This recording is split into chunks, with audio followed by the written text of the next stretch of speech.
What to do when a business partner ignores you. So maybe they're not responding to your text, maybe your texts are being left on read, maybe they're not answering your phone calls.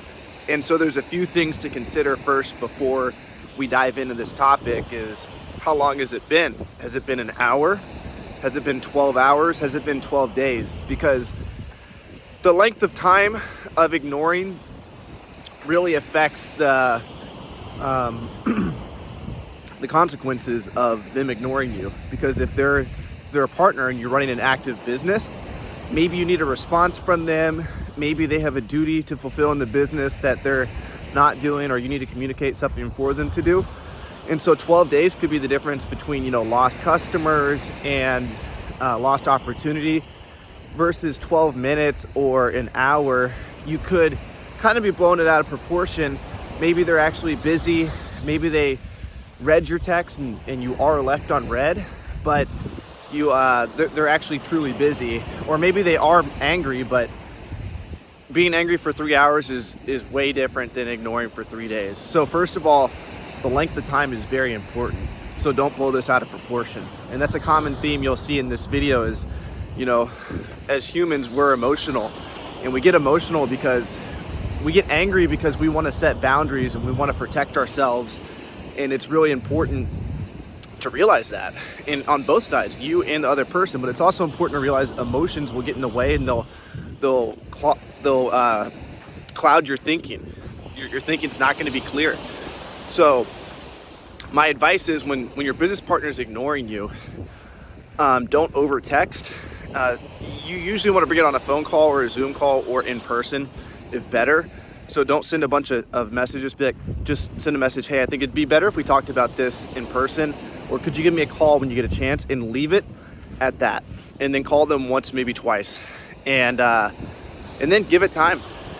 The really good thing about this is, if they're ignoring you for several days and it has dire consequences on the business or on the partnership, maybe there's timelines to be met, maybe there's, something you need from them, and if they're not responding to like a very important issue, then if they ignore you for a few days and they don't come back with a sincere apology, it's actually a good thing, because you just found out that this is somebody you shouldn't be doing business with anyway. Now, trust me, over the years in business with people, with one person, you are definitely going to, it's impossible to expect never to get angry at somebody, never to have any bad thoughts. Thoughts are just thoughts. They come in your head, they go, you get emotional, whatever. And so it's important to realize that our brains are tricky. And so usually when you talk to somebody, you look them in the eye and you call them on the phone, hear their voice, whatever issues you have, you can usually hash out. So this is my advice to you, and this is what I do. So whenever I have these irrational thoughts, I think of them, and they're gonna range from extremely emotional and irrational to truthful, and they'll go back and forth on that spectrum. So for example, Todd screwed you over, or you think he did. He's not replying to your text, blah, blah, blah. You're probably gonna have some thoughts like, Todd's an asshole. He never liked me anyway. From the very beginning, this guy was always, and you're gonna make up the whole story about how everything ever was bad about this guy, because your memory is only thinking about one perspective of Todd. So write down everything. I don't write it down, but I think about it. I think of all the thoughts, and then think of the ones that you think might actually be true. Give it some time too. Sleep on it for at least one night. Give it several hours. Make sure you're not emotional when you're about to have the conversation. And then when you do have the conversation, bring up every point that you think was true, but not irrational. Anything that was irrational, like Todd's just an asshole, unless you actually think that's true, don't bring up on the call. So only focus on the true things. And if you say the truth to your business partner, it can be extremely difficult. But if you can say it in a level-headed way and a non-emotional way, usually it will end up way better. And most partnerships, the reason why tension exists is people think that they're not getting a fair deal. One person thinks they're getting a lot more out of the equation than the other, or they think most of the time somebody thinks they're getting a lot less out of the equation. The other person's getting a lot more. So and this usually comes down to perspective. Maybe it's true, maybe it's not, but I guarantee you, if you have a heart-to-heart with your business partner, you'll probably find out that their perspective was completely different.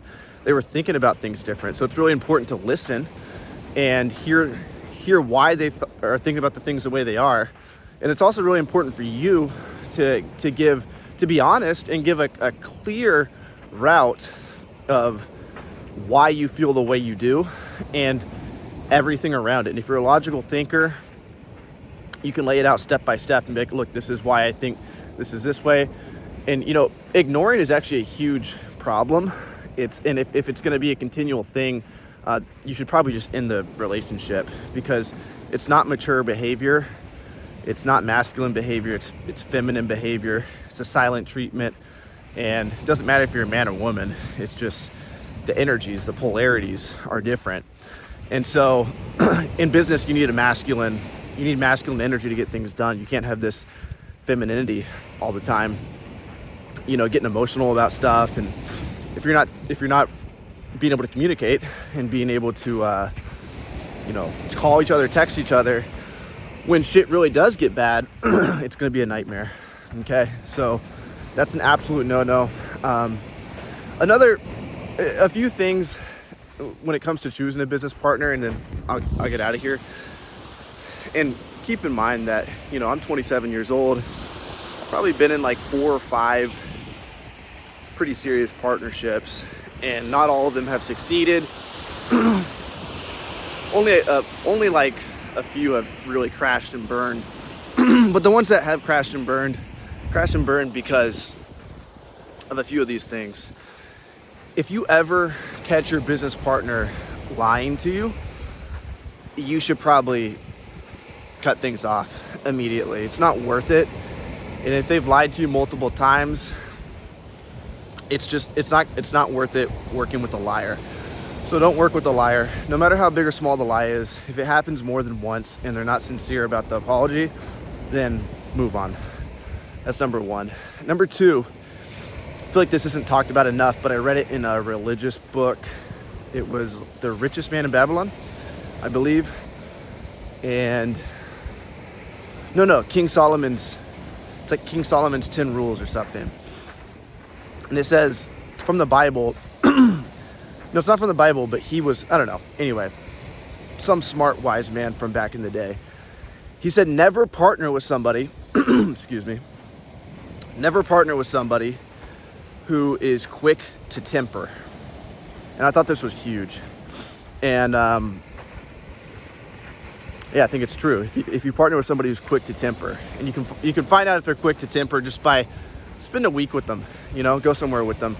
And if, pay attention to how they talk to their mom, their family, their the waitresses, the waiters, the 1-800 number that calls them on the phone. How do they treat every single person? Because at some point, you are going to be considered the problem in their life. It's inevitable. You're their partner in business. And so how are they going to treat you when things get bad? So pay attention to how they treat everybody. Don't partner with people quick to temper, no matter how intelligent they are or how able they are. That brings me to my next point. You definitely want to make sure they're an intelligent person. You definitely want to make sure they're hardworking. You can know if somebody's hardworking or not by paying attention to what do they do.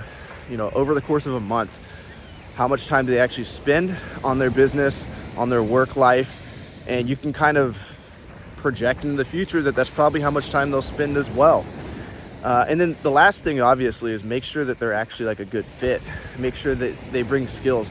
Right now, my favorite partnership that I'm in like 4 partnerships. I'm in one kind of like an affiliate partnership, and so that doesn't really count. But like I'm in 3 skin in the game partnerships right now where it's equity split.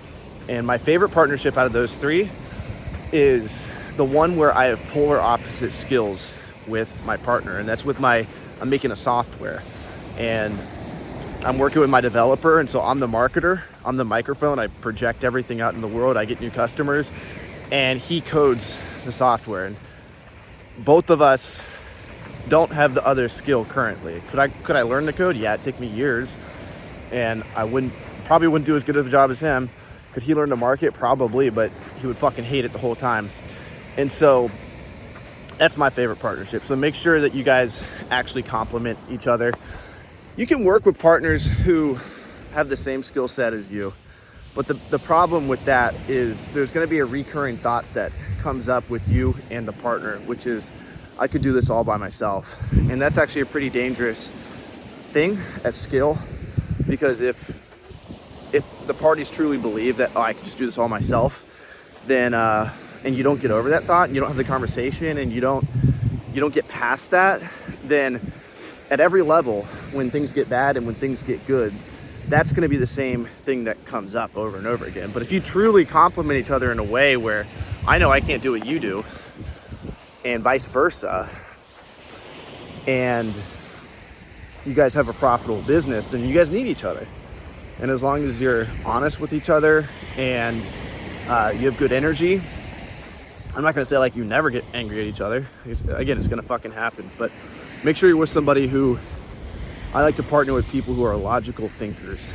And so miscommunications will happen, but the silent treatment is not cool.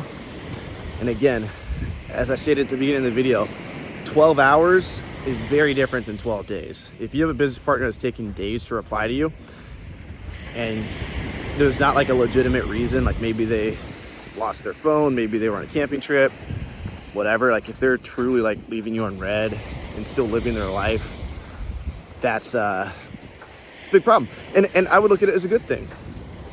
You found out, man. Move on. You found out. Like, anytime somebody lies to you, anytime somebody steals from you, it's a good thing. You found out now. You found out who you don't want to work with. You learned. You got smarter. And so yeah, that's my advice. That's my experience. Hopefully that was valuable. I'm here just an hour north of Barcelona at a dance event. I'll be dancing until like 4 in the morning. And I'll be headed back to the States. Much love. Catch you in the next video. Peace.